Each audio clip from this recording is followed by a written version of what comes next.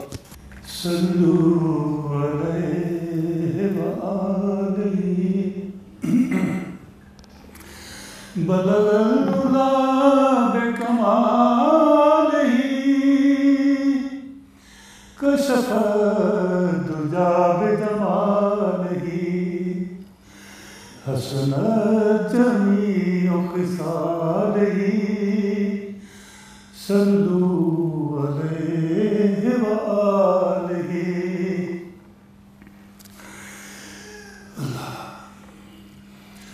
न तलाश में कदा है न तलाश जामीना न तलाश में कदा है न तलाश जामीना मेरे वास्ते है काफ़ी मेरा साथी मदीना मेरे वास्ते है काफ़ी मेरा साथी मदीना। ये बारिक तेज मेरा कुछ न कर सकेंगे ये बारिक तेज मेरा कुछ न कर सकेंगे मेरे नाखुदा मोहम्मद मेरे नाखुदा मोहम्मद मेरा पार है सफीना मेरे वास्ते है काफ़ी मेरा साथी मदीना। इन्हीं दोनों मंजिलों की मैं हदों में खो गया हूँ इन्हीं दोनों मंजिलों की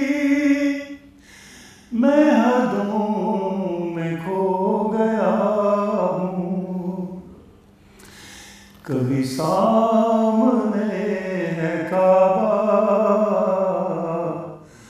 कभी सामने है काबा,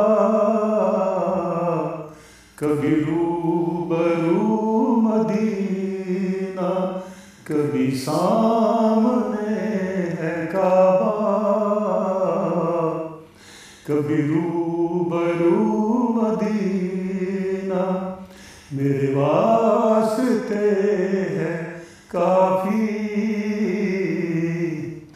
मेरा साक़िए मदीना।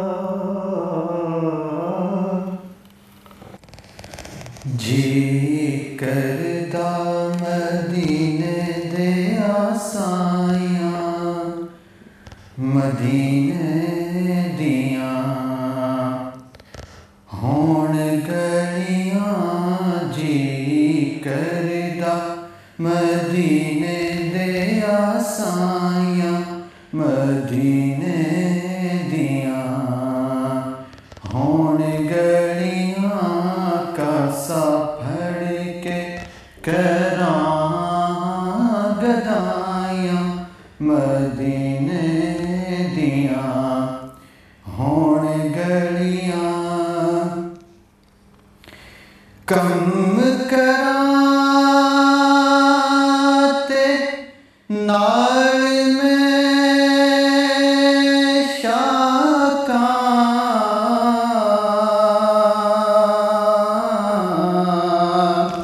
ते गलियां हंजुआं नाल तरोकां,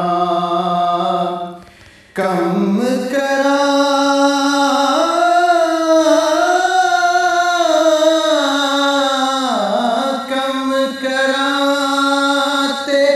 नाल में शाकां,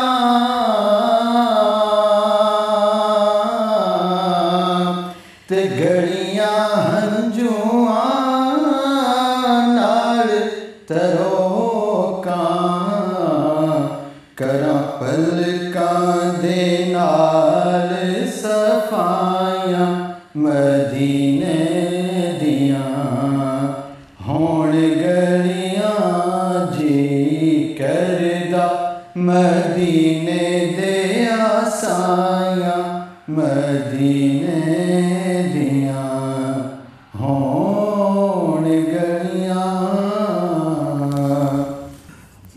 अल्हम्दुलिल्लाह, अल्हम्दुलिल्लाह व सलामुन अला इबादिहिल्लज़ीना इस्तफ़ा,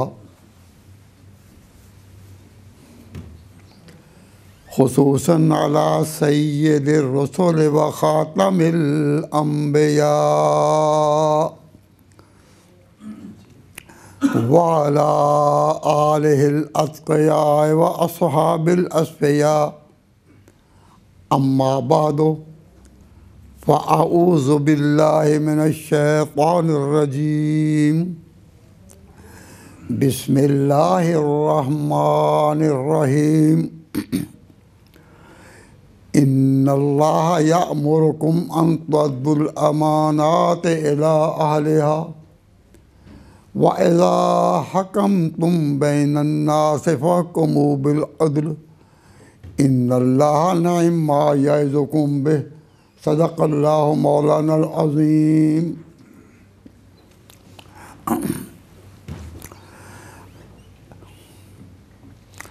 अल्लाह तबारक व तआला जल्ल जलालुहु व अम्मा नवालुहु ने जनाब मुहम्मदुर रसूलुल्लाह सल्लल्लाहु अलैहि वसल्लम की बेसत पर, आपकी तशरीफ़ आवरी पर अरब में एक ऐसा इनकलाब कायम किया, एक ऐसा इनकलाब कायम किया कि पूरी दुनिया हिल गई। सहराए अरब, जहाँ जंगल के तौर पर लोग ज़िंदगी गुजारते थे और कोई निज़ाम हुकूमत पहले अरब में था ही नहीं, और मुल्कों में तो सल्तनतें थीं, हुकूमतें थीं, मिस्र में, शाम में, यमन में, हर जगह कोई ना कोई निज़ाम था। ईरान की हुकूमत भी सदियों से चली आ रही थी, लेकिन अरब में कोई हुकूमत नहीं थी, बिल्कुल सहारात। लोग जंगल जैसी ज़िंदगी बसर करते थे कि अल्लाह ताला ने चाहा तो फ़ारान की चोटियों से आफ्ताब रसालत मोहम्मदी तुलू हो गया, और आपकी तशरीफ़ आवरी से, आपकी बेसत से, क्योंकि पूरी दुनिया ने रोशन होना था, इसलिए अल्लाह ताला ने इसके लिए ज़मीन भी वो चुनी जहाँ पहले कोई बादशाह हुआ ही ना हो, या पहला बादशाह यही है, और पहला भी वही है जो आखिर तक हो। तो जो इतना बड़ा इनकलाब हुजूर के ज़रिए अरब में आया, तो अब हम कल जो बयान हो रहा था उसके आखिर में ये चीज़ कि हुजूर सल्लल्लाहु अलैहि वसल्लम तो अरब में इस तरह चमके कि चंद गिनती के सालों में पूरे अरब में एक इनकलाब आ गया। अब मसला ये चलता था कि इतना बड़ा इनकलाब, और इस पैगंबर के ज़रिए वो इनकलाब आया। अल्लाह तबारक व तआला जल्ल शान हुए हैं, जब हजूर का सफ़र आखिर करीब था तो पूरी दुनिया सोच रही थी कि अब इस पैगंबर का काम आगे चलाने वाला कौन होगा। दुस्तूर ज़माना है, और कबाइल में ये रस्म चली आ रही थी कि बाप के छोड़े हुए काम बेटे मुकम्मल करते हैं। और अरब में जो जंगें होती थीं तो जंगें लड़ने वाले तूल तवील जंगों में से जब गुजरते तो उनकी वफ़ात के बाद उन जंगों के वारिस उनकी औलाद बनते, फिर वो मैदान में लड़ते और तड़पते। एक अजीब मैदान था। लेकिन इस पैगंबर इनकलाब के बाद, और जब आपका सफ़र आखिर करीब था, सोचने वाले सोच में डूबे हुए थे कि आपके बाद आपका जानशीन कौन होगा जो इस काम को संभाले।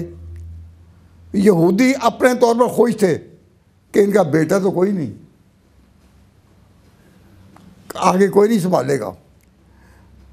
रस्म ज़माना यही चली आ रही थी कि बेटे बाप का काम संभालते हैं, तो यहूद मुतमईन थे कि कोई नहीं संभालेगा। लेकिन जिसने हुजूर के ज़रिया एक ऐसा इनकलाब अरब में कायम कर दिया, तो ये तो निज़ाम इलाही था कि अब पैगंबर की जानशीनी कैसे चलेगी। तो कल मज़मून इस पर ख़त्म हुआ था कि हुजूर की जो जानशीनी है इसका नाम है खिलाफत।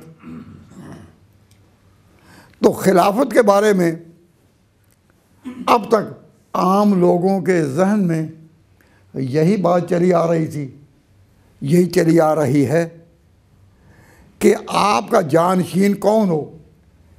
एक तबका अब तक मुहर्रम की मजलिसों में बार बार यही कह रहा है कि हुजूर की जानशीनी आपके अपने घर वालों में चाहिए थी, अहले बैत में।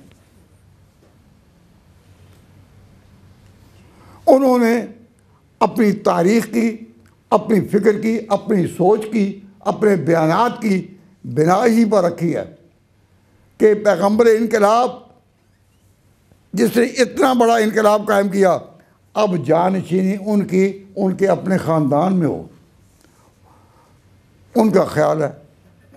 हम किसी पर जरा नहीं करते, लेकिन अपने साथियों को तारीख़ की तरफ तवज्जो दिलाते हैं कि उस वक़्त से ये बात चली आ रही है कि जानशीनी अपने घर में चाहिए थी।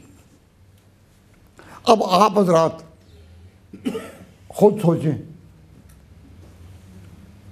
तो कुरान पाक के आयात से पता चलता है।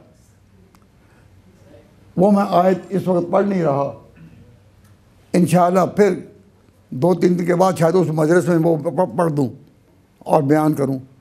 लेकिन उसकी रोशनी में मैं एक बात अर्ज़ करता हूँ कि कुरान पाक से पता चलता है कि हजूर की जानशीनी आपकी उम्मत संभालेगी।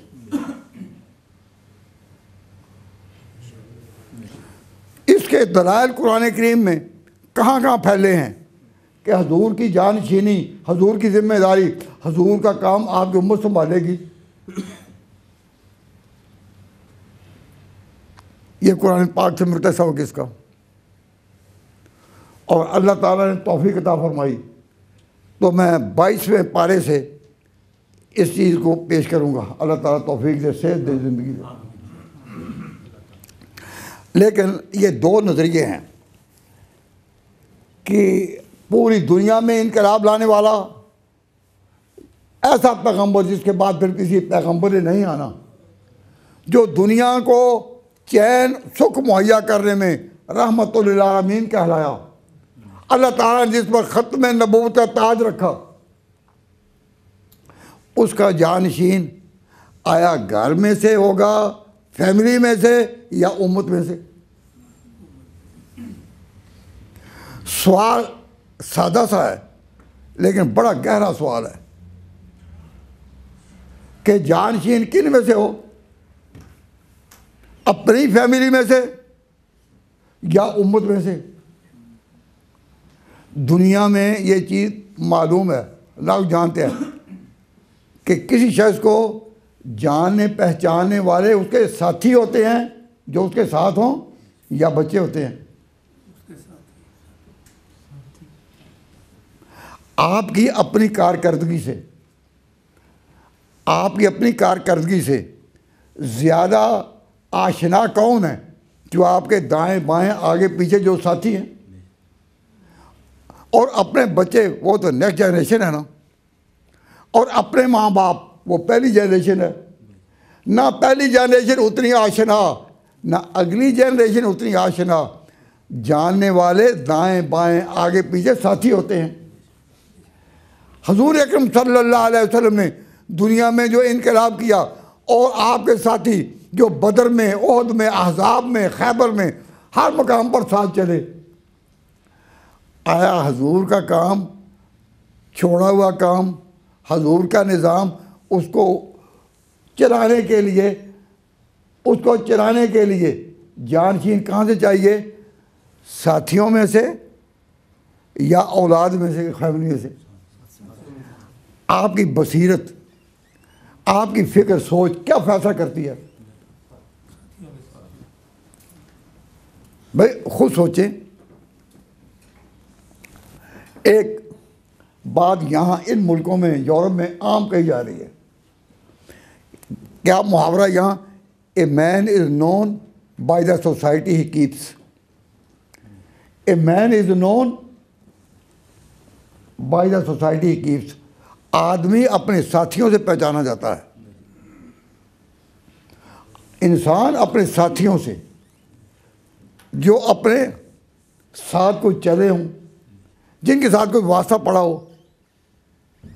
और सिर्फ ये यूरोप की आवाज़ ही नहीं कि man is known by the society keeps. अरबों में भी मुकाबला यही चला रहा है।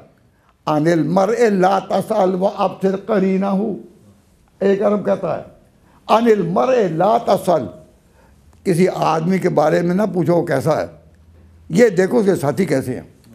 पिछले ज़माने में दस्तूर था कि जिन्होंने लड़की के लिए कोई रिश्ता तलाश करना हो ना, लड़की के लिए रिश्ता तलाश करना हो तो मुख्तलिफ जगह से रिश्ता लेने वाले आते हैं ना, सवाल करने वाले आते हैं। जब रिश्ता मांगे तो 2 दाना लोग होते हैं। वो लड़के को तो जान लिया, पहचान लिया, लेकिन वो कोशिश करते हैं कि देखें इस लड़के का उठना बैठना किन के साथ है, इसके साथी कैसे हैं। तो बेटी की शादी करनी हो तो लड़के को पहचानने के लिए लड़के पर ज़्यादा मेहनत नहीं होती, उसके साथियों को देखा जाता है कि नहीं देखते? क्यों भाई? किसी जगह पूछा कि भाई साथियों को देखते हैं या उसको देखते हैं? तो इससे बड़ा जवाब, अजीब जवाब, बहुत तबीयत ख़राब हुई। कह लगे यहाँ देखते ही नहीं, देख माँ बाप के देखने की नौबत ही नहीं आती, बच्चे खुद ही आपस में फैसले करते। वो ज़माना गया जिस तारीख पर हम नाज करते हैं, जिन पर इंसानियत नाज करती है, वो ज़माना गया। अब माँ बाप तो खैर ये तो रिवाज ज़माना है ना, इसको छोड़ो। लेकिन मैं उसूली तौर पर कहता हूँ कि लड़के के बारे में नहीं पूछते थे इसके दोस्त साथी के किन में उठ रहा बैठ रहा है, फिर फैसला करते थे। तो एक अरब कहता है अनिल मर ला तसल, किसी इंसान को जानना हो तो उसके बारे में ना पूछो, वो आपसे करीना हो, उसके दोस्तों को देखो। फाइनल क़रीना बिल मुकारन यक्तदी, साथी साथियों के साथ चलते हैं, साथी साथियों के साथ चलते हैं। परिंदे अपने हम जिन्स में उड़ते हैं, कबूतरों की परवाज़ अपने साथियों में, तोतों की परवाज़ अपने साथियों में। तुमने परिंदों को देखा कि वो उड़ते हैं तो अपने पैराए में, जंगलों के जानवर फिरते हैं तो अपने पैराए में, इंसान पहचाने जाते हैं तो अपने दोस्तों में, मोहम्मद मुस्तफ़ा भी पहचाने जाएंगे तो सहाबा में। जिस पैगंबर ने इनकलाब सारी दुनिया में खड़ा किया, उसका जानशीन कौन हो? वो उनमें जिसमें उसने ज़िंदगी गुजारी, जिनमें रहे उठे बैठे। ताहम अक्ल सवाल करती है, तारीख पूछती है कि एक तबका ये कहता है कि पैगंबर का जानशीन फैमिली में से हो, और कुरान करीम कहता है और तजर्बा भी कहता है कि हजूर के जानशीन आपके साथियों में से हों जिन्होंने आपके साथ मिलकर काम किया। तो जब सवाल किया गया कि जी साथियों में हो या फैमिली में से, कि पैगंबर का जिसके साथ ब्लड रिलेशन है, खून का रिश्ता है, ख़ानदानी रिश्ता है, उनमें से हो, या जिनके साथ आप रहे उठे बैठे सारा काम किया। इंसानी बसीरत पूछती है। और आप भी सोचें, क्या आपका ज़हन अंदर से कोई जवाब नहीं दे रहा? गो बोल मैं रहा हूँ, लेकिन आपका ज़हन भी अंदर से जवाब दे रहा है कि क्या जवाब होना चाहिए, है या नहीं? मैं वो पूछता नहीं, लेकिन मैं आपकी बातनी आवाज़ को और अंदर की सदा को आवाज़ देता हूँ। कहते हैं ज़रा गौर करो,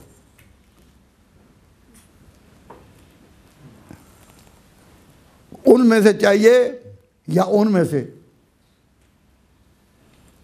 मुझसे जब ऐसा सवाल किया गया, तमसील के तौर पर कह रहा हूँ, तो मैंने ना जवाब दिया इधर ना जवाब दिया इधर।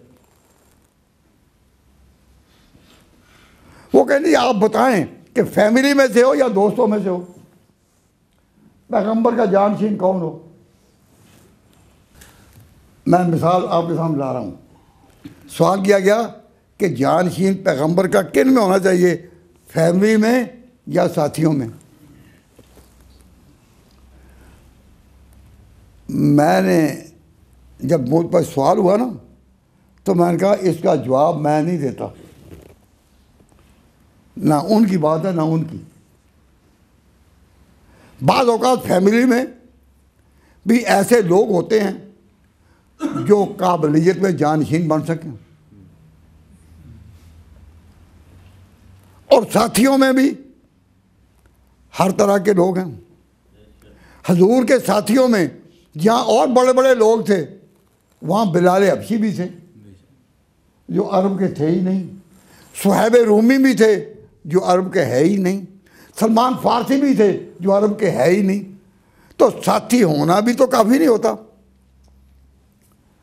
जब सवाल किया कि खिलाफत में पैगंबर के जानशीन कहाँ से होना चाहिए, इधर से फैमिली से या दोस्तों से। तो मैंने कहा कि इसका जवाब मुझे आता ही नहीं।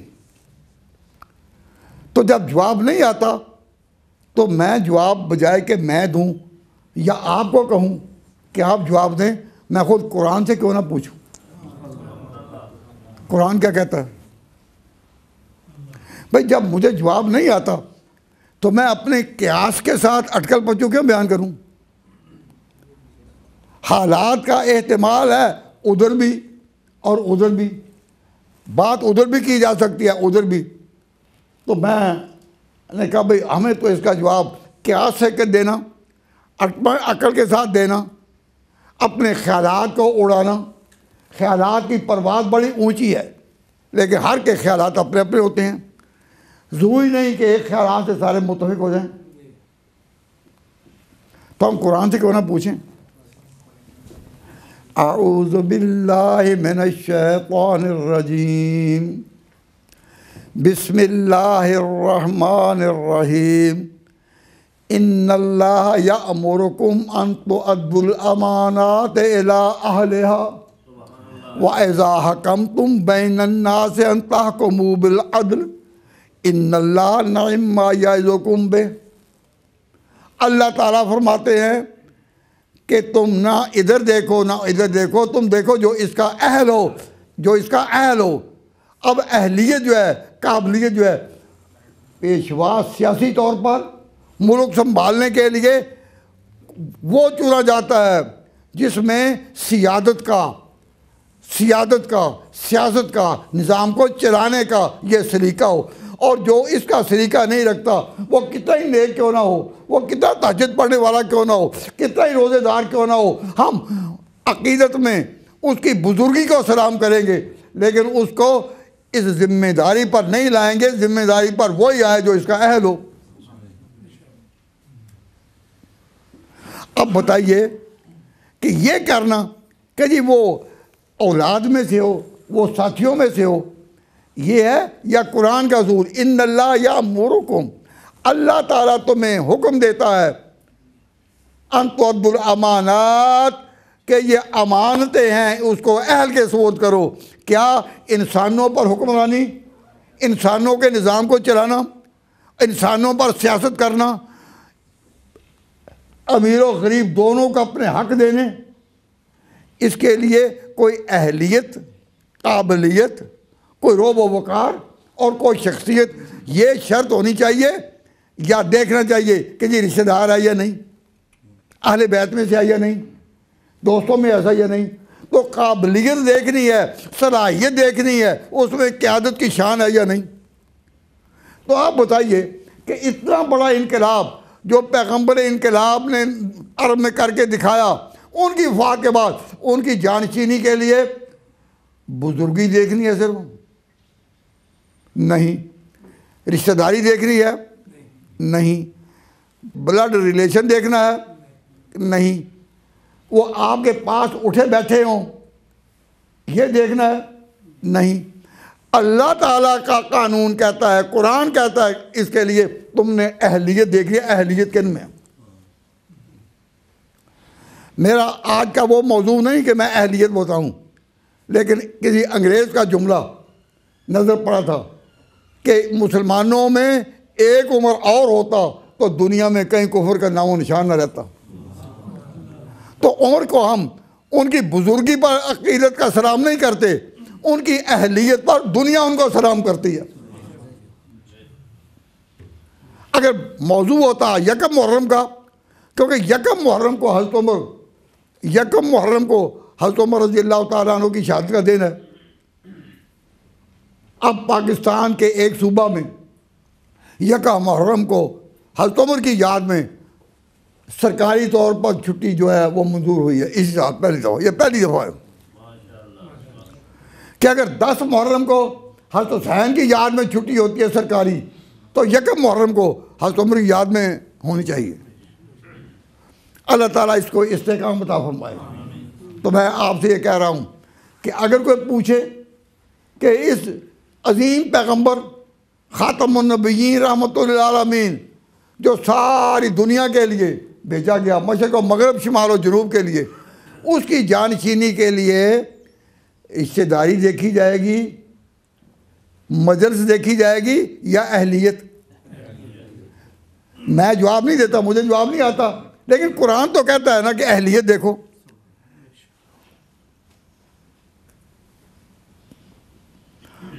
भाई बात समझ आ रही है तो मैं आगे चलूं, नहीं तो दुआ कर दें। समझा रही है ना? अब ज़रा गौर करें, हमारे नबी पाक सल्लल्लाहु अलैहि वसल्लम अल्लाह के महबूब भी थे, उम्मत के पेशवा भी हैं, अपनी उम्मत के इमाम भी हैं और इमामुल अंबिया भी हैं, पहले सारे पैगंबरों के भी इमाम हैं। हुजूर सल्लल्लाहु अलैहि वसल्लम की, हुजूर अकरम सल्लल्लाहु अलैहि वसल्लम की ये शान है, ये तो आप मानते हैं, पता है। लेकिन हुजूर की अपनी नज़र का फैसला क्या था? हुजूर के पास हज़रत अली मुर्तज़ा उनके कज़न हैं, चचा बाद, और उनके अपने दामाद भी हैं, वो मौजूद हैं। और हुजूर अकरम सल्लल्लाहु अलैहि वसल्लम के पास बड़े बड़े साहबा हैं, बनु उमय्या में उस्मान गनी जैसे हैं, सारे साहबा मौजूद हैं। लेकिन सब साहबा के मौजूदगी के बावजूद नबुव्वत की नज़र पड़ी किस पर? नबुव्वत की नज़र पड़ी उमर पर। वो उस वक़्त दायरा कुफर में थे, अल्लाह से दुआ की, या अल्लाह इस्लाम को इज़्ज़त दे इसके साथ। अब सवाल ये है कि पैगंबर के पास कोई कमी थी? तलहा ज़ुबैर नहीं थे, साद बिन अबी वक़ास नहीं थे, अब्दुर्रहमान बिन औफ नहीं थे, हज़रत अली नहीं थे, सारे थे। लेकिन नज़र हजूर की किधर जा रही है? कहा या अल्लाह अमर बिन अबी शाम या उमर बिन खत्ताब, इन दोनों में से एक दे दे। सवाल ही हजूर ने किया, अल्लाह की हिकमत यही थी कि हजूर की ज़ुबान पर यही आया, वरना अगर ज़ुबान पर यह बात आती कि दोनों ही दे दे तो दोनों ही आ जाते। लेकिन आपने कहा इन दोनों में से एक। तो अब इसमें बताएं कि हजूर सल्लल्लाहु अलैहि वसल्लम ने अगर सिर्फ बुजुर्गी देखनी हो तो बिलाल में बुजुर्गी कम थी। भाई बिलाल जो काबे पर चढ़कर और पहले मस्जिद में बुलंदी पर चढ़कर अजान देता था, काबे के ऊपर सदा देनी खुदा के नाम की तौफीक उसको मिली, क्या उसमें बुजुर्गी में कुछ था? लेकिन बिलाल को चुनने की बजाय पैगंबर की नज़र उधर क्यों पहुंची? इसलिए कि हजूर खुद भी सियासत को समझते थे, मुल्की तकाज़ों को समझते थे, रैयत के हुकूक को समझते थे। नज़र पड़ी कि या अल्लाह ऐसा दे जो इनको चला करे, इनको चलाए। हजूर को यकीन था कि एक वक्त आएगा कि मेरा भी सफ़र आखिरत होगा, लेकिन इस उम्मत को चलाने के लिए ए अल्लाह अल्लाहुम्मा इज़्ज़िल इस्लाम, ए अल्लाह इस्लाम को इज़्ज़त दे। तो नज़र किधर पड़ी? मालूम हुआ कि हजूर की नज़र भी यही चाहती थी कि अहल आए, जो इसका अहल हो। और अल्लाह के कुरान ने क्या कहा? या मुरकुम अन तुअद्दुल अमानात इला अहलिहा, कि अहल को अमानती अहल के सुपुर्द करो। ये कौम की क़यादत और रियासत और सियादत ये एक अमानत है, तो अमानत किन के सुपुर्द करो? इला अहलिहा। वाइज़ा हकमतुम बैनन नास, और लोगों में से जब चुनाव करना हो तो फिर इंसाफ करो, इसमें रिश्तेदारियों को, ताल्लुकात को ना देखो, अल्लाह ने कहा। और हजूर सल्लल्लाहु अलैहि वसल्लम ने फिर खुदा से जब उमर को मांगा तो फिर अल्लाह तबारक व तआला ने किस तरह किया, उमर को किस तरह दिया कि उमर के दिल में ये इरादा हुआ कि मैं हजूर पर हमला करूं। वो घर में हमला के इरादा से निकलता है इसी ख्याल में, लेकिन वो वक्त आ गया था। किसी ने कहा कि तू उनकी दुश्मनी क्या करेगा, जाकर पता कर ले, तेरी तो बहन मुसलमान हो चुकी है। बहन के घर गुस्से में गए कि ज़रा उसकी थोड़ी सी पिटाई करें, लेकिन वो कुरान पढ़ रही थी। बस कुरान की सदा इस तरह बहन के मुंह से निकली कि उम्र के अंदर उतर गई, और जो हमले के लिए जा रहा था खुद वो शिकार होकर रह गया। और जितने सहाबा भी आए हजूर के इरादतमंद थे, अकीदे के साथ वो मुरीद होकर आए, लेकिन अब मुराद मुस्तफ़ा आ रहा था। तो अब आप ये बताएं कि हजूर का अपनी बसीरत क्या कहती थी कि खिलाफत अहल के पास जाए, अहद के पास जाए, या ब्लड रिलेशन पर, या जो मेरे साथ उठे बैठे उस पर आए। हजूर की नज़र यही थी कि अहल के पास जाए। अब थोड़ी सी बात की तरफ तवज्जो करें। मेरी बात समझ आ रही ना? तो सोसाइटी में ये एक आम दस्तूर है, सोसाइटी में आम दस्तूर है कि कुछ लोग जो नुमाया होते हैं ना, जिनको लोग कहते हैं चौधरी साहब, चौधरी साहब, कोई चौधरी किस्म के लोग, कोई नंबरदार किस्म के लोग, सरबुलंद लोग जो नुमाया होते हैं, हर सोसाइटी में होते हैं या नहीं? तो हजूर सल्लल्लाहु अलैहि वसल्लम, हजूर सल्लल्लाहु अलैहि वसल्लम अरब में पैदा हुए, तो अरब में कौन लोग थे, अरब में कौन लोग थे कि जिनकी सियादत और चौधराहट, नंबरदारी के बड़ा होना और उनका रोब व दबदबा और इंसानी कुलूब उनके आगे झुके चले जाएं, वो कौन थे? आपने इस्लामी तारीखें पढ़ी होंगी, उलमा से सुनी भी होंगी बारहा। आप अपने मुतालिया की हद तक, अपने इल्म की हद तक ज़रा सोचें कि अरब की सोसाइटी में, मक्का और मदीना में वो कौन लोग थे जिनका सोसाइटी पर एक वक़ार कायम था, वक़ार और रोब, और दुनिया उनकी इज्जत करती थी।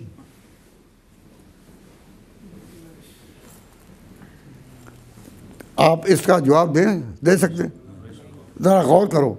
मैं जवाब नहीं मांग रहा, ना इम्तिहान मकसूद है, सिर्फ तवज्जो दिलाना मकसूद है। इसके लिए मैंने ये नक्शा खींचा कि अरब में कौन लोग थे जिनका के आम सोसाइटी में वक़ार था, रोब था, और लोग उनसे दबते थे। सवाल समझ में आ गया ना सबके? अब मैं जवाब अर्ज करता हूँ। अरब की सबसे बड़ी खसूसियत ये थी कि उसमें इब्राहीम का बनाया हुआ काबा वहाँ था। अरब में और सारी चीज़ें होंगी, खजूरों के बाग भी होंगे, चश्मे भी होंगे, मैं उसकी तफसील नहीं करता, लेकिन पूरे अरब में सबसे नुमाया चीज़ क्या थी? वो काबा था, मक्का था। मक्का तो शहर है, उसमें काबा था। और इब्राहीम ने बनाया था कि सारे पैगंबर जो इब्राहीम के बाद आए वो उनकी औलाद में से आए। जितने पैगंबर आए वो इब्राहीम की औलाद में से है। इससे किसी का इख्तलाफ नहीं, सिर्फ एक का इख्तलाफ है कि कादियानियों का अकीदा है कि एक है जो उनकी औलाद के बगैर इंडिया में ही आ गया, कादियान में। इस वक्त ख़त्म नबूवत मेरा मौजू नहीं कि मैं उनकी गलती की निशानदेही करूं, लेकिन हकीकत यह है कि इब्राहीम के बाद जितने पैगंबर भी आए वो उनकी औलाद, और जो उनकी औलाद में से नहीं वो कहे कि मैं पैगंबर हूँ, तो आप कहें तू भी नहीं, हम कहते तू नहीं। तो जवाब मैं देता हूँ कि अरब में सबसे बड़ा जगह कौन सी थी? काबा शरीफ। काबा शरीफ। और काबा के जो मुतवल्ली थे वो एक ख़ानदान था, उसको कहते थे ख़ानदान कुरैश। अल्लाह ताला ने कुरान पाक में किसी कौम के तौर पर किसी का जिक्र नहीं किया, साए कुरैश के, बिस्मिल्लाहिर्रहमानिर्रहीम लिईलाफ कुरैशिन ईलाफहिम रहलतश्शिताए वस्सैफ फलयअबुदू रब्ब हाज़ल बैत अल्लज़ी अतअमहुम मिन जू' व आमनहुम मिन खौफ। कुरान पाक में एक ही कौम का कौम के तौर पर जिक्र है। मेरी बात को बुरा ना मनाएं, मैंने एक जगह ये बार बार कहा, तमसील के तौर पर कह रहा हूँ कि एक ही कौम का जिक्र है। क्या? कुरैश का। तो खान साहब थे मजलिस में, वो बहुत नाराज़ हुए, कहेंगे पठानों का कहीं जिक्र नहीं, पठानों का ही जिक्र नहीं। मैंने कहा वो जब पठानों की कोई मजलिस कायम होगी मुझे बुलाना, वहाँ बता दूंगा है या नहीं। आज तो मैं आका मुस्तफ़ा के जिक्र में बैठा हूँ, मैं तो उन्हीं का जिक्र करूँगा। तो मैं ये बता रहा हूँ कि एक ही कौम का जिक्र कुरैश का। तो अल्लाह ताला ने फरमाया ये कुरैश के बारे में, कुरैश की इज़्ज़त क्यों थी? कुरैश की इज़्ज़त क्यों थी? इसलिए कि काबा के मुतवल्ली थे, काबा के मुतवल्ली थे। और अरब के लोग जहाँ डाकू भी थे, चोर भी थे, वो भी कहते थे कि तिजारत के लिए जब काफ़िले चलते हैं और माल लेकर इधर से उधर और उधर से इधर जाते हैं, कारोबार के लिए पूरे अरब फैलते हैं, लेकिन जब ये जा रहे हों जो कुरैश थे अपने तिजारती सफ़रों में, तो डाकू भी कहते थे इनको हाथ ही लगाना, काबा के मुतवल्ली हैं, काबा के। तो जिस काबा की निस्बत से उनको इतनी इज़्ज़त मिली कि उनके तिजारती काफ़िले भी चलते थे यमन शाम, यमन के दरमियान, मशरक़ और मगरिब के दरमियान, या एक जगह से दूसरी जगह जो उनके काफ़िले चलते थे। ये दो सफ़र थे। फरमाया इलाफ़े में रहलतश्शिताए वस्सैफ, एक सफ़र होता था उनका मौसम सरमा में, एक होता था मौसम गर्मा में। तो जब इनके तिजारती काफ़िले चलते तो डाकू भी रास्ता छोड़ देते कि भाई इनको कुछ नहीं कहना, काबा के वाली आ रहे हैं। तो उनका रोब, काबा के मुतवल्लियों का रोब और कुरैश का रोब पूरे अरब में पहले से ही था या नहीं? हजूर की पैदाइश से पहले से उनका रोब था। तो अल्लाह ताला फरमाते हैं कुरान करीम में कि लईलाफ़ कुरैशिन ईलाफ़हिम रहलतश्शिताए वस्सैफ। अब जब इन कुरैश को खुदा ने इतनी इज्जत दी कि डाकू भी इन पर डाका नहीं डाल सकते थे, तो चाहिए था कि जब काबा को बसाने वाला आया ख़ातमुन नबिय्यीन, तो चाहिए था कि उसके वो खादिम बनते। फलयअबुदू रब्ब हाज़ल बैत, रब्ब हाज़ल बैत, और जो रब है बैतुल्लाह का उसके ताबे होते, शिरक ना करते। लेकिन उन्हीं में फिर अबू लहब उठा, उन्हीं में अबू जहल उठा। तो तवज्जो फरमाएं कि जब अल्लाह ताला ने कुरैश को ये मकाम दे रखा था कि वो काबा के मुतवल्ली हैं, इसलिए दुनिया की इज़्ज़त उनको मिली हुई है, तो अल्लाह ने भी चाहा कि अपना आखिरी पैगंबर भेजे तो इन्हीं में भेजे। क्यों? इस पैगंबर को सिर्फ ये नहीं कि कुरान देना है या सच्चाई देनी है, ये नहीं, इसने हुक्मरानी भी करनी है। और हुक्मरानी यहाँ वही कर सकेंगे जो काबा के मुतवल्लियों में से हों, अब्दुल मुत्तलिब या अब्द मुनाफ के ख़ानदान में से हों। तो हजूर को अल्लाह ताला ने वही भी उतारी उन पर, कुरान भी उतारा। अल्लाह ताला का बड़ा फज़ल करम रहा, अल्लाह ताला ने बड़ी हजूर को शान दी। लेकिन इससे पहले अल्लाह ताला ने उनको उस ख़ानदान में से चुना जिस ख़ानदान का दबदबा पूरे अरब में था, और वो ख़ानदान कुरैश से। तो हुज़ूर अकरम सल्लल्लाहु अलैहि वसल्लम को पता था कि इनका एक रोब है, इनका एक रोब है, दबदबा है। तो आपने जाते हुए एक मशवरा दिया अपने साहबा को, फरमाया कि अल अइम्मतु मिन कुरैश, कि मेरे बाद तुमने जो लीडर चुनने हो तो कुरैश से। क्यों? इनका रोब है, इनका रोब अरब कौम मान जाएगी।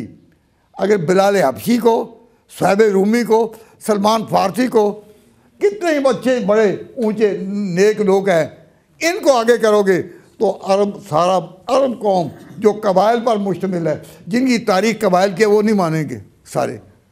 तो ये सरदारी उन्हीं को जो काबा की निस्बत से मुमताज़ हों।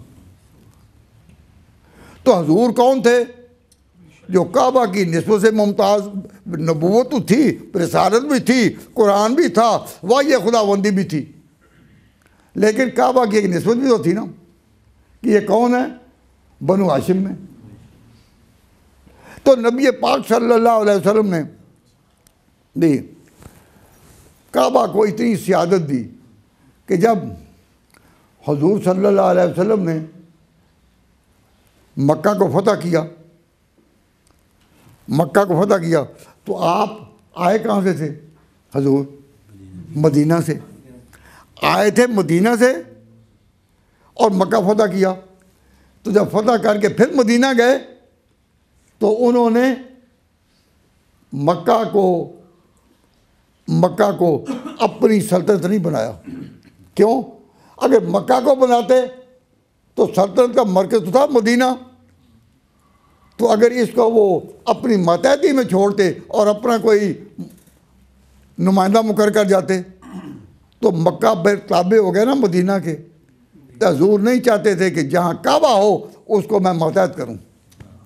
हजूर ने जब खैबर पर कब्ज़ा किया तो खैबर को अपनी सल्तनत बनाया, अपनी सल्तनत बनाया कि वो मातहत है और मदीना मरकज़ है, वो मातहत है और मदीना मरकज़ है। लेकिन जब मक्का को फतह किया तो हजूर ने मक्का की इतनी इज्जत की कि मक्का को अपना मातहत नहीं बनाया ताकि मक्का की अजमत पर कोई हर्फ ना आए। खुद मदीना का ताजदार उसी मक्का गिर्द घूमता है, तवाफ करता है और हज की इबादत वहीं रखी। तो हुजूर सल्लल्लाहु अलैहि वसल्लम का अपना मिजाज जो था वो ये था कि जो काबा की इज्जत है ये कायम रहे। तो आपने अगर जाते हुए सफ़र आखिर पर जाते हुए कह दिया कि अल अइम्मतु मिन कुरैश, कि अपने लीडर यहाँ से बनाना सारा अरब मान लेगा, और किसी को बनाया तो शायद कुछ नेक लोग तो मान लें, लेकिन अरब आवाम नहीं मानेंगे। अरब की फितरत को हजूर जानते थे, कबाइल के मिजाज को पहचानते थे। तो आपने कहा भाई इनमें से चुनना। तो इतनी बात आप याद रखो कि जो कुरैश में से थे, कुरैश में से हजूर की बात तो नहीं मैं कर रहा, हज़रत अबू बकर कुरैश में से थे, हज़रत उमर कुरैश में से थे, हज़रत उस्मान कुरैश में थे, हज़रत अली कुरैश में थे। चारों पहले खलीफा जिनको कहते हैं खुलफाए राशिदीन, सारे कुरैश में से थे। और हजूर पहले गए थे कि अल अइम्मतु मिन कुरैश। क्यों? इनमें रोब व दबदबा है। इनमें दो ख़ानदान थे, एक बनु हाशिम बड़ा और एक बनु उमैया, और दोनों अब्द मुनाफ के औलाद थे। अब्द मुनाफ कौन थे? हज़रत अब्दुल मुत्तलिब के दादा। हजूर के दादा का नाम अब्दुल मुत्तलिब और उनके दादा का नाम अब्द मुनाफ। तो अरब के दोनों बड़े ख़ानदान बनु उमैया और बनु हाशिम, दोनों अब्द मुनाफ के औलाद थे। अब हजूर जब जाते हुए क्या कहे कि अल अइम्मतु मिन कुरैश, एक मकाम दे दिया। अब इस बात को एक तरफ रख के ज़रा तस्वीर का दूसरा रुख भी आपके सामने रखूँ। हुजूर अकरम सल्लल्लाहु अलैहि वसल्लम के जो और नाम हैं वो तो आपको आते हैं माशाअल्लाह, हम सब हुजूर की उम्मत हैं, लेकिन हुजूर का एक नाम है कि आप मक्का से हिजरत करके मदीना आए, तो इस लिहाज से आप मुहाजिर थे या नहीं?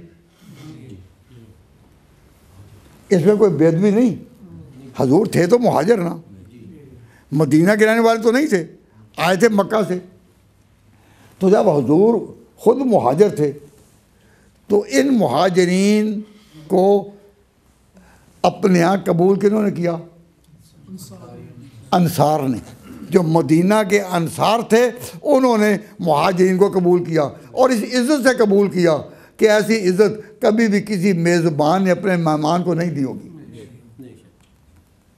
यानी अंसार की पूरी तारीख बताती है कि दुनिया के तमाम मुल्कों को देखो, तारीख के तमाम इनकलाब को देखो, अब तक किसी कौम ने बाहर से आने वाली कौम को वो इज़्ज़त नहीं दी कि जो अंसार मदीना ने हजूर को दी। इसलिए ये अंसार की शान इसमें बेमिसाल है। तो जब इस बात को आप समझें कि अंसार को ने जो इज़्ज़त हजूर को दी बहुत बड़ी, लेकिन हजूर की जब वफ़ात हो गई तो उनके ज़हन में ये ख्याल आया कि ये पैगंबर और इनके साथ जो आए हैं ये तो इंतखाब खुदा के थे, ये तो खुदा के, लेकिन अब बनाना है जानशीन मुस्तफ़ा कि हजूर का जानशीन कौन हो। तो ये एक इंसानी इंतखाब है, अपनी सोच है। तो हम क्यों ना इसके लिए उठें, हम क्यों ना उठें। मुहाजिर हजूर थे, वो खुदा का इंतखाब है, हमने माना, लेकिन जब आप खुद सफर आखिरत में गए तो इनका जानशीन जो चुनना है वो अंसार में से क्यों ना चुना जाए। भाई ये ख्याल अगर उनको आया तो अकलन आ सकता है या नहीं? अकलन तो आ सकता है ना। उनके दिलों में ये ख्याल किसने डाला ये मैं जिक्र नहीं करता, इनकी शान के ख़िलाफ़ है कि मैं उसका नाम ले लूँ, लेकिन एक तकवीनी हिकमत थी कि इनके दिलों में ख्याल आया कि नबी तो मुहाजिरीन में से और जानशीन और खलीफा अंसार में से, अब ठीक है। तो अंसार का बड़ा आदमी कौन था? अंसार में एक जो बड़ा था जिसको औस और खजरज दोनों माने, वो थे साद बिन उबादा। साद बिन उबादा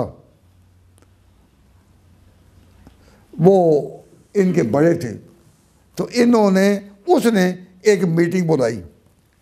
हजूर सल्लल्लाहु अलैहि वसल्लम की वफ़ात हो गई, अभी हजूर को दफन नहीं किया गया, अभी हजूर को दफन नहीं किया गया।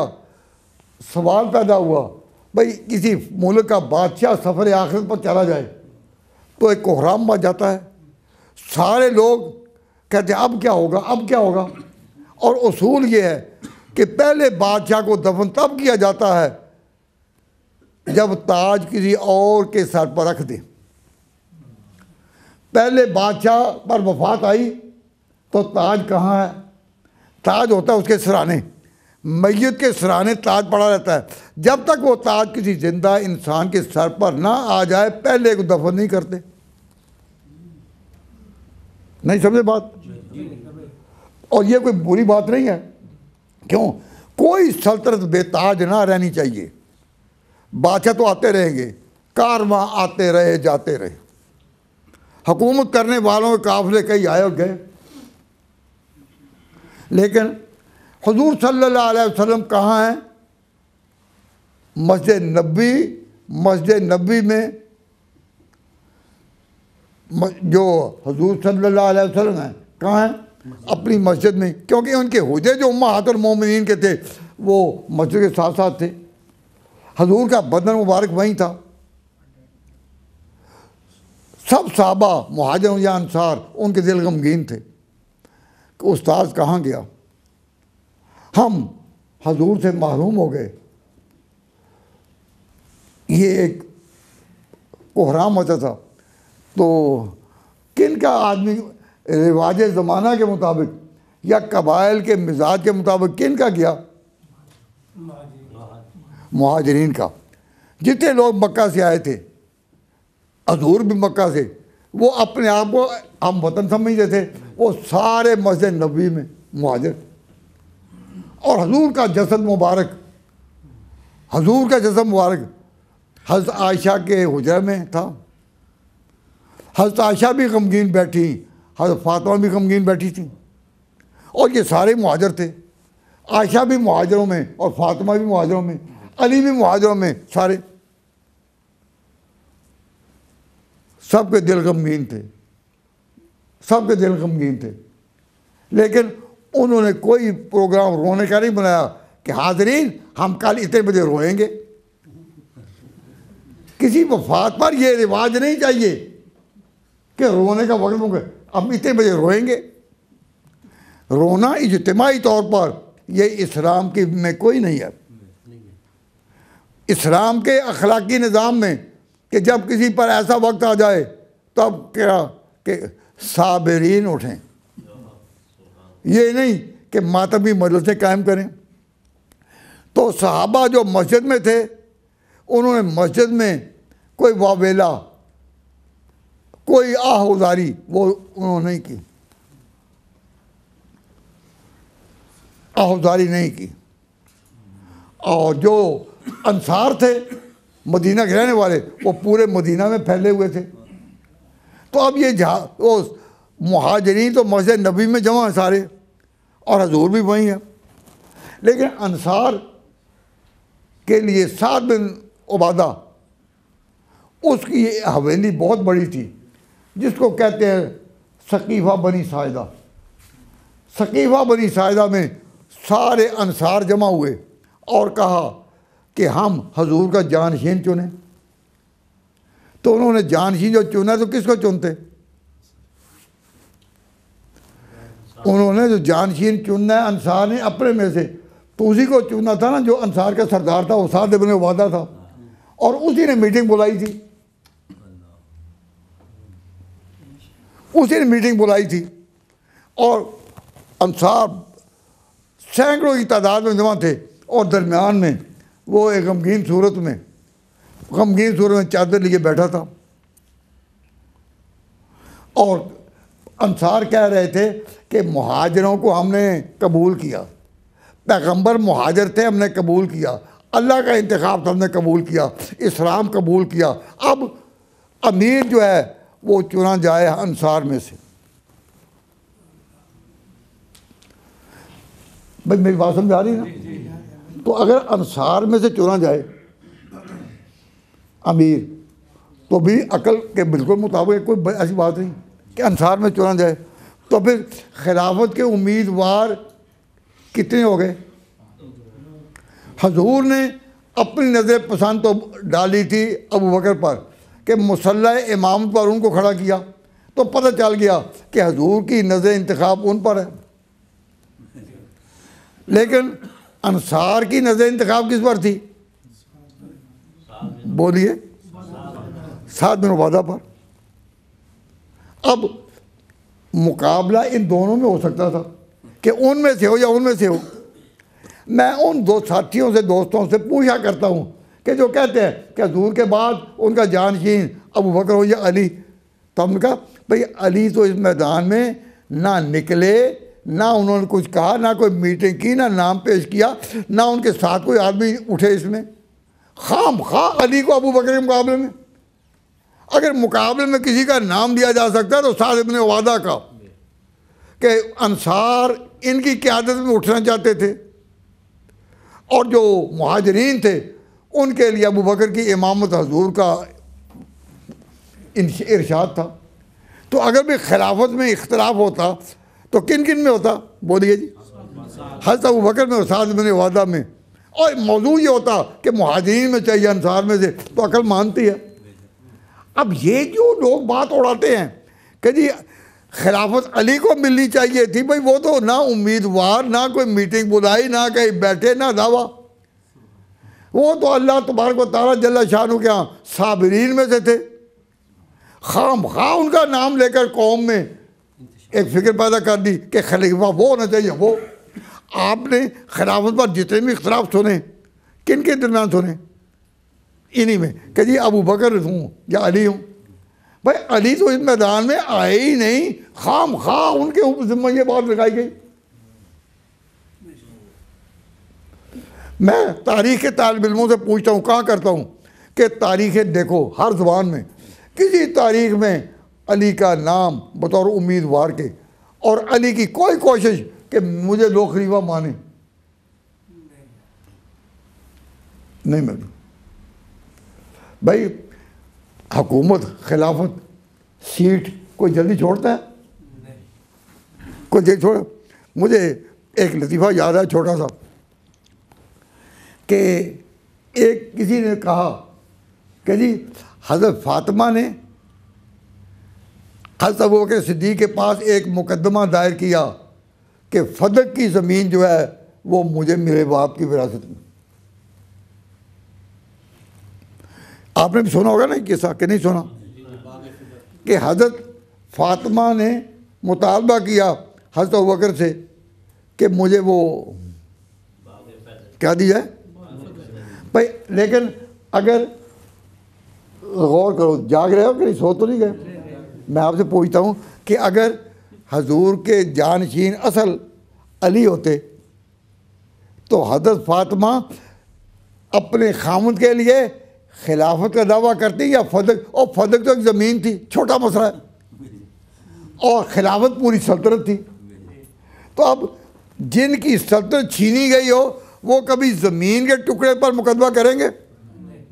तो फदक पर ये इख्तलाफ और ये सवाल खुद बताता है कि हज़रत फ़ातिमा का दावा या अली का दावा खिलाफत का, हुकूमत का, इक़्तिदार का और सल्तनत का था ही नहीं। अगर होता तो इतनी बड़ी चीज़ जिनसे छिन जाए, भाई देखिए, जिनसे सीढ़ी छिन जाए, जिनसे हुकूमत छिन जाए, खिलाफत छिन जाए, सब वो बड़ी चीज़ का दावा छोड़कर ज़मीन का दावा करेंगे?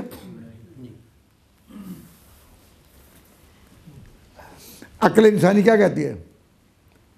बता है अक्ल इंसानी कोई हल इस मुअम्मे का, बता है अक्ल इंसानी कोई हल इस मुअम्मे का। अकल कुछ और कहती है, खबर कुछ और कहती है। ये रिवायतें यहूद व नसारा ने तारीख में जमा कर दी कि हज़रत फ़ातिमा का क्या वो ज़मीन का हक था। भाई सोचो, उन्होंने हक मांगा तो किससे मांगा? मालूम हुआ कि अबू बकर की हुकूमत मानी तो उनसे मांगा ना। भाई अगर कोई हुकूमत हो तो उसके पास तो जाया जाता है कि मेरा हक मुझे मिले। तो अगर अबू बकर के पास उन्होंने कहा ये दो, तो मालूम हुआ कि अबू बकर की खिलाफत को माना था तो सवाल किया ना। लेकिन हम तो ये कहते ही नहीं कि उन्होंने सवाल किया था। उस ज़माने में वो शख्सियतें, खातून जन्नत जैसी, वो खुद इसके लिए उठती या अपने खामों को कहती तुम उठो? खातून वही है जो अपने अहम कामों के लिए अपने खामों को कह के तुम जाओ। अब हज़रत फ़ातिमा ने अगर मुतालबा करना होता तो वो खुद करती या अली को भेजती? अब ये प्रोपेगेंडा लगी है कि बीबी फ़ातिमा फदक लेने गई, उसको फदक ना दिया गया। और लोग इतना भी नहीं सोचते कि खामद के होते हुए कभी खातून जन्नत जा सकती? वो फ़ातिमा जिसके चादर को कभी चश्मे फलक ने भी नहीं देखा, इतनी पर वो इसके लिए इन्होंने अहले बैत की शान कितनी गिरा दी कि दुनिया की इन चीज़ों के लिए फ़ातिमा की इज्जत को भी ये भूल गए। मैं ये आपसे अर्ज़ कर रहा हूँ कि अगर खिलाफत में कोई इख्तलाफ होता तो होता दो में कि अबू बकर चाहिए या साद बिन उबादा। हैरान हूँ कि हज़रत अली को इसमें कैसे दाखिल कर दिया गया। तो मैं अपने साथियों को कहता हूँ कि जब साद बिन उबादा की मीटिंग हो रही थी ना कि हम में से कोई हो, तो नुमान बिन बशीर एक साहबी हैं, वो कहीं पास से गुजरे जा सकीफ़ा बनी साहिदा की मीटिंग हो रही थी, पास से गुजरे, तो वो अंसार में से नहीं थे। उन्होंने पूछा ये लोग इतने जमा हो रहे हैं, क्या बात है? कहा कि हजूर की खिलाफत के बारे में कि खलीफा कौन हो। कहा कि नबी मुहाजिरों में से और खलीफा हो जाए अंसार में से, ठीक है, इस जमा। तो नुमान बिन बशीर रज़ी अल्लाह तआला अन्हु ने जब ये बात सुनी तो उन्होंने वो फ़ौरन चुपके से गए मस्जिद नबवी में, और जो बैठे साहबा थे तो कहने लगे, और तुम तो यहाँ गम में बैठे हुए हो, उधर देखो क्या हो रहा है। हजूर की अगर उम्मत टूट गई कि अंसार अपना चुन लें, अंसार अपना चुन लें तो उम्मत में इख्तलाफ हो जाए, तो हजूर दुनिया में मेहनत करके जो उम्मत बनाकर गए, और इस तरह उस मिशन को क्या ज़ाया कर दोगे। तुम यहाँ बैठे हुए हो और वहाँ देखो क्या हो रहा है। अगर उस दिन नुमान बिन बशीर इतला ना देते और ये 7 दिन उबादा को चुन ही लेते, और मस्जिद वाले कहते कि हजूर ने तो अबू बकर को खड़ा किया था इमामत पर, तो अब तक मुसलमान समझ सकते ना। अल्लाह ताला जज़ाए खैर दे नुमान बिन बशीर को। इन्होंने जब जाकर कहा तो फिर 3 आदमी उठे कुरैश में से, 3 आदमी बड़ों लोगों में से, मारूफ लोगों में से। कौन? हज़रत अबू बकर, हज़रत अबू उबैदा बिन जर्राह और हज़रत उमर। ये तीनों चल कर आए। इन्होंने नहीं कहा उनको कि आओ आओ भाई हम चले हैं, आओ वो उधर वो फैसला न कर दें, आओ। क्यों? उस वक़्त अमीर जानशीन को इलेक्ट करने के लिए हुल्लड़बाजी नहीं होती थी। आज का दौर होता तो आओ आओ चले, सारे चलें, और सब भी आ जाओ, तुम भी आ जाओ, तुम भी आओ चले। लेकिन सिर्फ 3 आदमी उठे। क्यों? इसलिए कि इन्होंने, उनको पता था कि अंसार भी साहबा हैं, और साहबा वो हैं कि जिन पर एतराज़ की उंगली नहीं उठी। हम क्यों उधड़बाजी करें, सबको लेकर जाएं और किसी की बेदबी हो जाए। जिस तरह मुहाजिरीन की इज़्ज़त है, अंसार की भी इज़्ज़त है। असहाब रसूल के बारे में कहा ये है, अल्लाह अल्लाह फी असहाबी ला तत्तखिज़ू ग़रज़ मिन बादी। साहबा के बारे में डरो, किसी पर उंगली नहीं उठानी। तो सिर्फ 3 उठे और आए। जब मुहाजिरी अंसार ने देखा ये आए हैं, ये अंसार आए हैं, तो फिर ये जो 3 आ गए, उनमें सबसे ज़्यादा गम में डूबा कौन था? हज़रत अबू बकर। क्यों? इसे कि गार में तो यही 2 तो थे, गार में यही 2 तो थे, और हजूर की जब वफात हो गई तो दोनों में एक ही रह गया ना। तो जितने उस वक़्त ज़ख्मी दिल के साथ अबू बकर पहुँचे, उतना ही अल्लाह ताला ने उनके दिल को कवी और दलेर कर दिया। आपने खड़े होकर कहा आते ही कि हजरात आप यहाँ किस लिए जमा हैं? उन्होंने कहा हम इसलिए जमा हैं कि हम चाहते हैं कि जानशीन रसूल अंसार में से हो।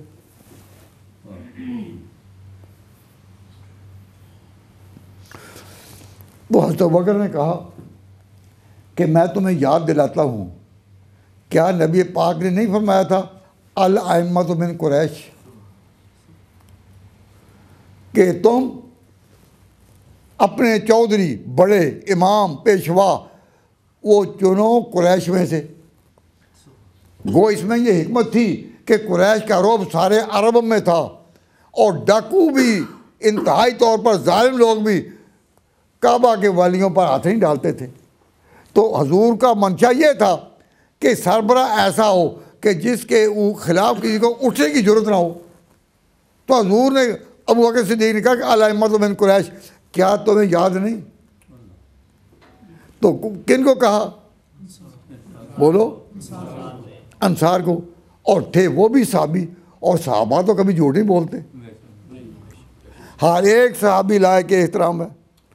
जब अबू बकर सिद्दीक़ ने ये हदीस पढ़ी तो सब के इनकार नहीं, हाँ,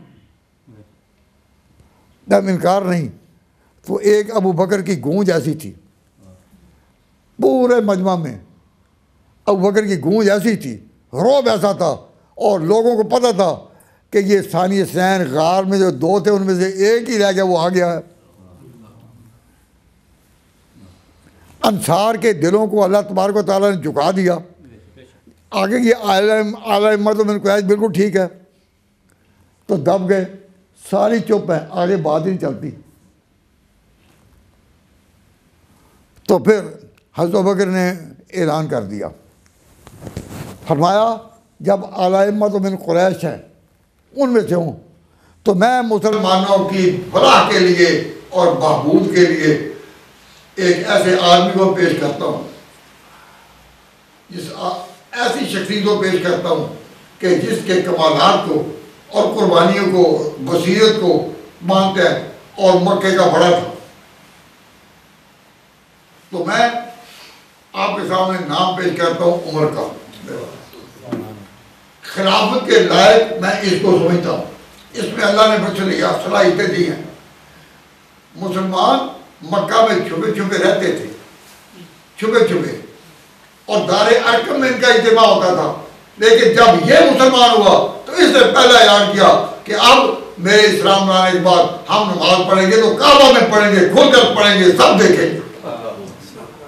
उस वक्त से सबको पता है कि उमर है। तो मेरे ख्याल में ये है कि आओ इसको कर लो। अब भी साथ में वादा नहीं बोले क्यों, लेकिन वो अबू बकर के सामने बोलने की जरूरत ही नहीं थी ना। तो जब उन्होंने हज़रत उमर का नाम पेश किया तो हज़रत उमर ने हज़रत अबू बकर सिद्दीक़ की बात जो थी वो 1 मिनट में तोड़ दी। 1 मिनट में कहा हज़रत अबू बकर को मफ़हूम ये था कि आपके इरशाद पर हम इनकार नहीं करते, आप मेरे एक सवाल का जवाब दें कि अल्लाह ने अपने कुरान में जिन 2 को कहा हजूर के साथ, जिसको कहा था दूसरा सानिया सुनैन ये तो माफिल खास, तो सानिया सुनैन जो है जिनको कहा गया 2 वो तुम हो जाते हैं। एक का जवाब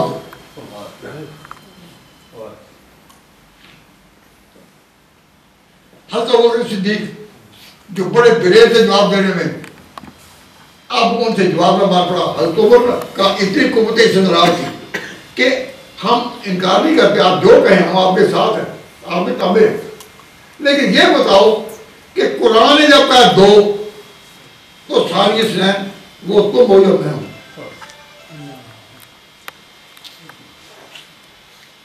हज़रत अबू बकर सिद्दीक़ रज़ियल्लाहु तआला अन्हु की नज़रें झुक गई। ये पहला मौका कि वो लाजवाब हुए, यानी हज़रत अबू बकर सिद्दीक़ ना इससे पहले कभी किसी के सामने लाजवाब हुए ना बाद। एक ही फर्मा था कि वो तुम हो जाओ मैं,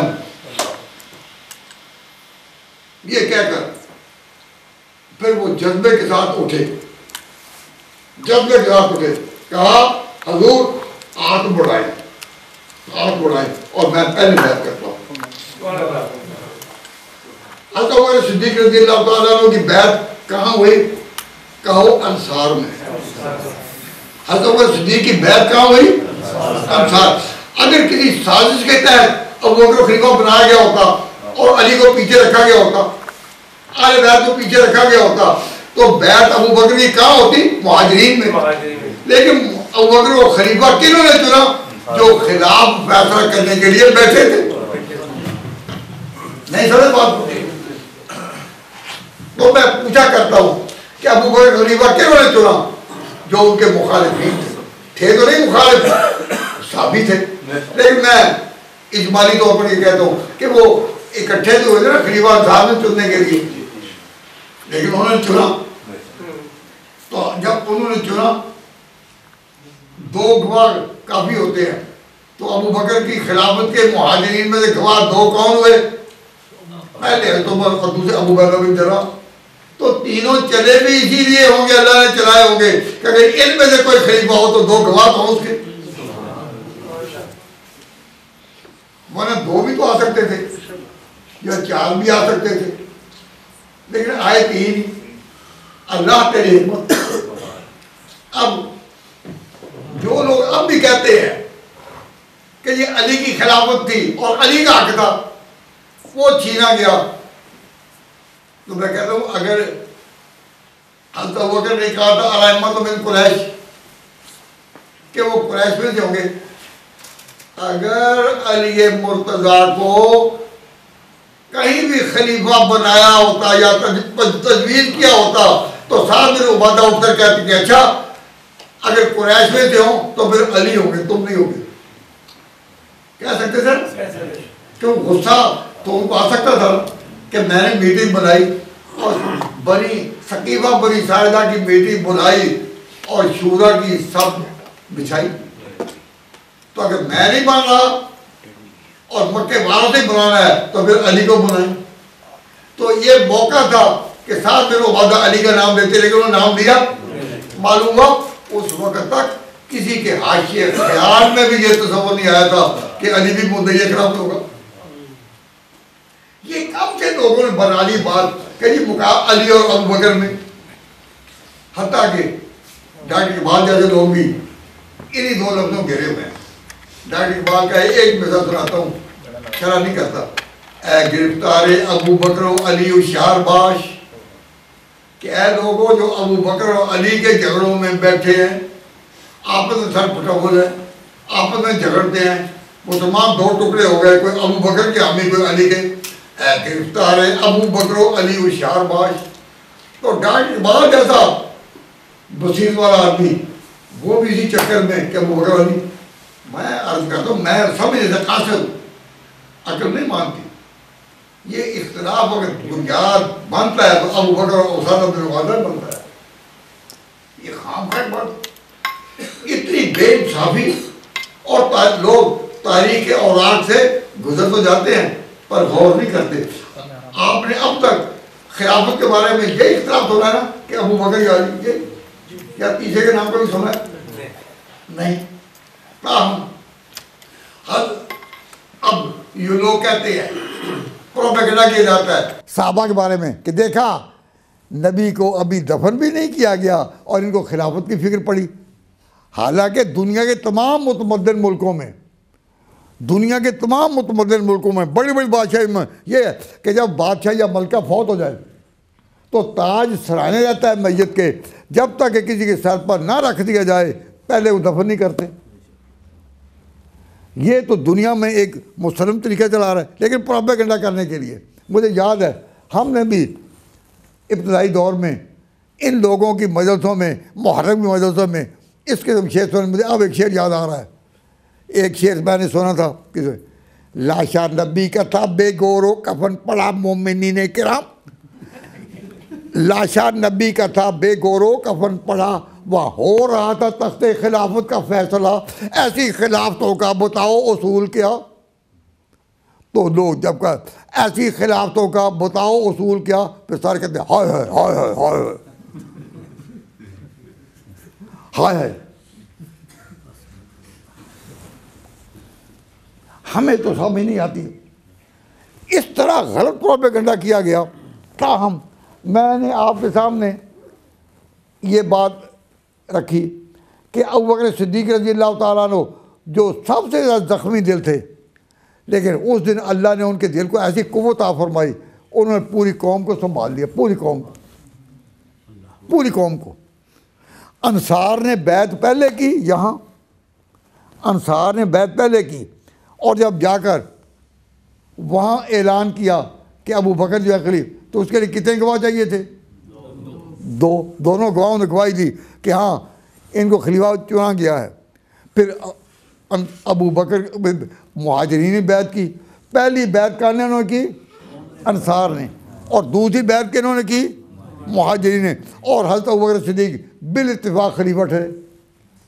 फिर वो खिलाफत हज़रत उमर तक किस तरह पहुँची, ये मैंने कल बयान किया था। फिर हज़रत उस्मान पर, फिर हज़रत पर, फिर खिलाफत राशिदा के बाद कल मैं बयान कर रहा था कि फिर अमीर मुआविया तक नौबत किस तरह पहुँची। अब हज़रत अबू बकर सिद्दीक़ की खिलाफत कहो सब सर आँखों पर, हज़रत अबू बकर सिद्दीक़ की खिलाफत सर आँखों पर, उनकी खिलाफत सर आँखों पर, उनके सहारे फिर उम्मत अपने पाँव पर खड़ी हुई। और उस दिन जितनी साबित कदमी हज़रत अबू बकर में थी, हज़रत उमर तो अपना होश खो बैठे थे और बेखुदी में यहाँ तक कह दिया कि जिसने कहा कि हुजूर फौत हो गए हैं मैं उसको मार दूंगा। अब ये कोई बात अकल समझी तो नहीं, लेकिन उस वक्त हज़रत उमर को सहारा दिया अबू बकर सिद्दीक़ ने। हालांकि अकल कहती है कि सबसे ज़्यादा ज़ख्मी दिल वो थे, लेकिन जब अली ने फैसला सुनाया तो अली मुर्तज़ा का फैसला क्या था?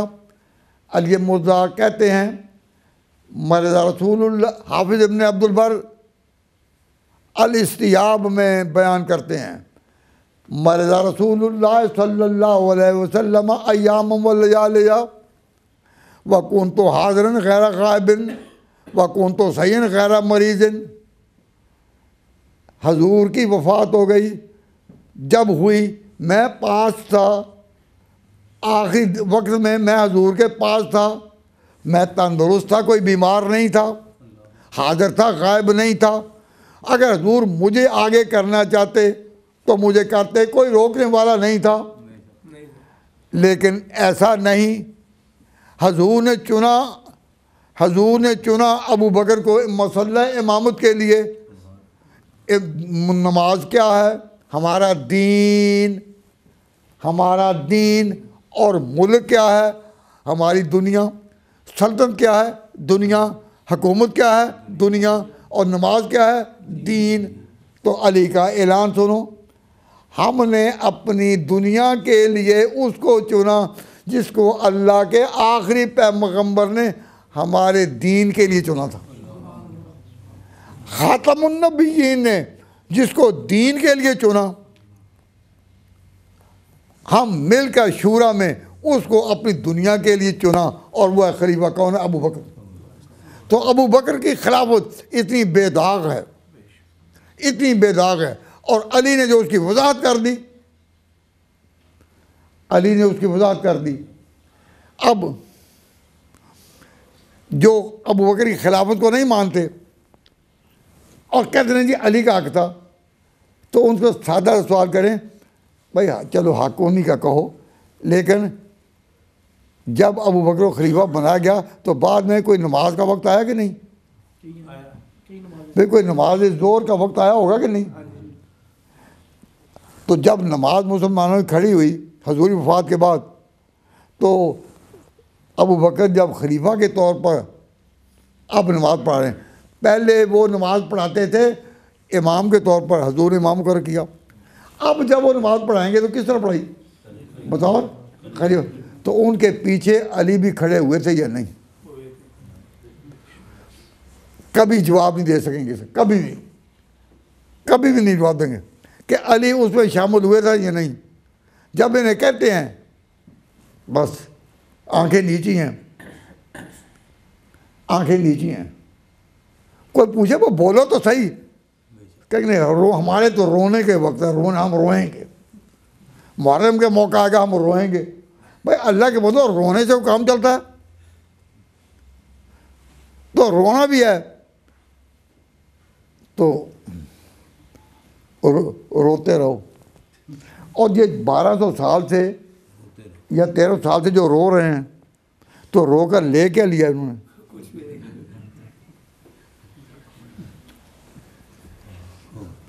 मैं इनको बुरा नहीं कह रहा, मैं तो कह रहा हूँ कि ये एक ऐसी कौम है जिनका ज़ाहिर बातिन एक है।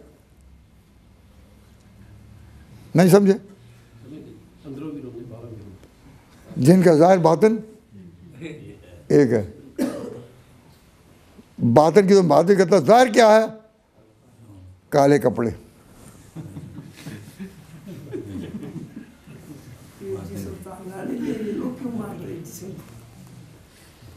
मैं आप हज़रात से ये कहता हूँ, ये ज़रा इस बात को ज़रा समझ लें कि मैं क्या बात कर रहा था पहले भूल गए कि अली मुर्तज़ा पीछे नमाज पढ़ते थे या नहीं? जब बहुत ही मजबूर किया तो इस कहता कि जी पढ़ते तो थे लेकिन ऊपर ऊपर से अंदर से नीयत नहीं थी कि मैं इनकी नमाज अपनी नमाज नीयत करूँ। ऊपर से ऊपर पढ़ते थे। तो हम मेरी आदत, मैं इख्तलाफ नहीं करता, इख्तलाफ से बचता होता रोज़ा। मैंने कहा बड़ी अच्छी बात है, जब वो ऊपर ऊपर पढ़ते थे तो तुम भी हमारे पीछे नमाज पढ़ करोगे, ऊपर ऊपर सीखो आप। तुम अपनी मस्जिद अलग बनाओ, अपनी मस्जिद अलग बनाओ और ना मस्जिदों को छोड़कर इमाम बारगाहों में जाओ। अगर वो ऊपर ऊपर पढ़ते थे तुम भी ऊपर से पढ़ो। इस बार उन्होंने समझौता नहीं किया, हालांकि इंसाफ था ना। हमारे अकीदे में हज़रत अली दिल से पढ़ते थे, तो हम अली की पैरवी में दिल से पीछे इमाम के पीछे पढ़ते हैं। और जो कहते हैं दिल से नहीं पढ़ते थे, हम उनको भी अपने साथ रखना चाहते हैं कि अच्छा भाई तुम आओ पढ़ो सही, अंदर से दिल से ना पढ़ना, ऊपर से पढ़ो। तो हमने तो इनके साथ अदम तामुन नहीं कि भाई जिस तरह भी आए सही। लेकिन हकीकत यह है कि हज़रत अली मुर्ज़ा अबू बकर सिद्दीक़ के पीछे नमाज़ पढ़ते थे, और कोई पूछे ना हमसे कि खड़े कहाँ होते थे, और पहली नमाज में वो खड़े कहाँ हुए? खालिद बिन वलीद के साथ। खालिद बिन वलीद और अली एक यानी इत्तेफाक से उस सब में इकट्ठे हैं। अब जो सहाबा खराब प्रोपेगेंडा करते हैं, उन्होंने कहा कि जी वो इसलिए पढ़ी कि हज़रत उमर ने ऊपर मुसल्लत कर दिया था खालिद बिन वलीद को, अगर ना पढ़े मैं मार दूँ। भाई अल्लाह के बंदों अगर मारना हो तो नमाज में मारना है, क्यों जी? और कोई मौका नहीं मिलता। मुझे बात समझ में नहीं आती कि जब इंसान दयानत छोड़ दे तो फिर अकल भी सल्ब हो जाती है। ये कोई बात है कि मारने के लिए वक्त वो नमाज का ही था। और खालिद बिन वलीद का नाम इसलिए कि वो जो बड़ा जर्नैल था, डराने के लिए। अच्छा खालिद बिन वलीद को अच्छा इतना जुल्म। तो मैं ये बात दयानतदारी से कहता हूँ कि हज़रत अली मुर्ज़ा अबू बकर सिद्दीक़ के पीछे नमाज़ पढ़ते रहे, और इसका इकरार इन लोगों ने खुद अपना किया कि नमाज नहीं छोड़ी उन्होंने, और बराबर पढ़ते रहे। फिर अगली नमाज आई, फिर पढ़ते रहे। अब यहाँ तक तो हम पहुँचे, लेकिन वो जो मसला था कल जहाँ छोड़ा कि फिर आगे खिलाफत का निज़ाम कैसे चला और अमीर मुआविया तक पहुँचा। तो ये एक बात कहकर छोटी सी फिर ख़त्म करता हूँ। हुजूर सल्लल्लाहु अलैहि वसल्लम ने हुक्मरानी और जहाँबानी के लिए उस रोब को जो बड़े लोगों में होता है, जैसे किसी गांव में चौधरी हों, नंबरदार हों, तो जो बड़े लोगों का रोब होता है, हुजूर ने उस रोब को मलहूज रख कर की कहा था ना, अलैमत मिन कुरैश। यकीनन, और ये कोई ऐब नहीं। तो बड़े लोग जो थे, इन दोनों में से कौन थे? अरब में, मक्का में, शहर में बनु हाशिम और बनु उमय्या दोनों अब्द मुनाफ की औलाद थे। लेकिन इनमें जो लोग जहाँबानी में, हुक्मरानी में, सल्तनतों में आगे बढ़ जाने वाले थे, वो ज़्यादा थे बनु उमय्या। और लिल्लाहियत में, अखलाक में, बुजुर्गी में, नेकी में ये बनु हाशिम ज़्यादा थे। दोनों औलाद थे अब्द मुनाफ की, लेकिन बनु हाशिम में ये बुजुर्गी, नेकी ये गालिब थी। और उन्होंने हुक्मरानी, सल्तनतें, और आप हजरात को, आप हैं इंडिया के रहने वाले और पाकिस्तान के रहने वाले, तो इंडिया में इस्लाम लेकर, इस्लाम का परचम लेकर, इस्लाम का झंडा लेकर पहले कौन लड़ने आया था? मोहम्मद बिन कासिम। तो मोहम्मद बिन कासिम को हिंदुस्तान किसने भेजा? उमवी हुकूमतें, बनु उमैया के हुक्मरान, बनु उमैया का खलीफा था जिसने मोहम्मद बिन कासिम को भेजा। तो इंडिया और पाकिस्तान के और बांग्लादेश के मुसलमानों पर जितना एहसान बनु उमैया का है, तारीख अब भी मोहम्मद बिन कासिम को सलाम करती है, जो बनु उमैया के खलीफा अब्दुल मलिक के हुक्म से यहाँ आया। स्पेन उंदरस में इस्लाम के झंडे बहुत ऊंचे उठे और स्पेन की एक शान थी। स्पेन में कौन लोग इस्लाम लेकर गए? कौन? बनु उमैया के लोग। अब्दुर्रहमान सालिस बनु उमैया, इसने स्पेन में मुस्तकिल हुकूमत बड़ी शान के साथ बनाई। तो ये लोग इसमें मारूफ थे। और आप हैरान होंगे कि हज़रत अमीर मुआविया वो बनु उमैया में से थे। उनके सामने मसला ये नहीं था कि बिलाल की नेकी ज़्यादा है फलां की नेकी से, ये नहीं था। अमीर मुआविया भी उम्वी थे। वो कहते थे कि हुज़ूर ने जो दीन और सल्तनत और उम्मत कायम की, इसको चलाने के लिए हमने रोब और क़ुव्वत को कायम रखना है। तो अमीर मुआविया का नुक्ता नज़र जो था उसमें एक अजीब व गरीब बात कि हबशा के मुल्क की तरफ जब बढ़ना था, हबशा, तो जिसने मिस्र फतह किया उसको तो उस्मान ने कहा था अपने वक्त में कि अब तुम मुसलमान बढ़ चुके, अब तुम हबशा की तरफ बढ़ो। हज़रत उस्मान रज़ी अल्लाह तआला अन्हु कही है। तो अमीर मुआविया रज़ी अल्लाह तआला अन्हु ने, मैं क्या कहूँ और क्या वक्त ये भाई हमारी जंगों की कितनी किस्में हैं। एक है नेवी। नेवी कौन है? नेविगेशन में जो समुद्रों में लड़े उनको कहते हैं नेवी, और जो मैदान में लड़े उनको कहते हैं आर्मी, और जो हवाओं में लड़े उसको कहते हैं एयरफोर्स। यही है ना? तो सल्तनतें कहाँ हैं? 3 दायरों में, या नेवी की, या मैदान की, या हवा की। तो हवाई जहाज़ तो उस वक्त बने नहीं थे, तो 2 ही मैदान थे, एक मैदान और एक बाहरी। तो मैदान में सबसे पहले हुज़ूर लड़े बदर में, ओहद में, और फिर खुलफाए राशिदीन बर्रो बहर में दौड़े, लेकिन सब ज़मीनी जंगें थीं। हज़रत अमीर मुआविया पहले शख्स हैं जिन्होंने कहा अब हम मुसलमान बाहरी बेड़ा बनाएंगे, समुद्रों में जाएंगे। तारीख खुलफाए राशिदीन की इज़्ज़त अपनी जगह। अमीर मुआविया खुलफाए राशिदीन में से नहीं, लेकिन खुलफाए राशिदीन ने हजूर की जानशीनी का जो हक़ अदा कर दिया वो अपनी जगह।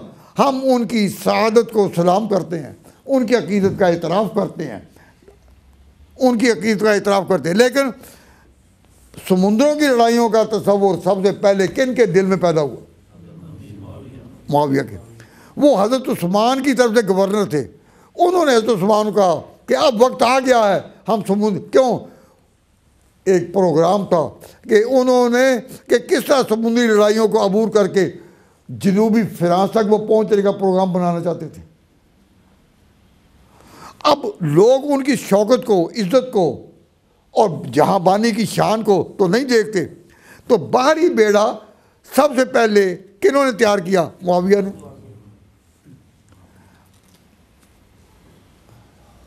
एक शख्स गुस्ताखी में कहता है कि जी मुआविया ने बयान की जो कायम किया तो हम क्या करें? मुआविया ने बयान किया, मैं तो उनकी तारीफ, मैंने कहा मैं तारीफ नहीं करता, मैं तारीफ नहीं करता, पैगंबर तारीफ कर चुके।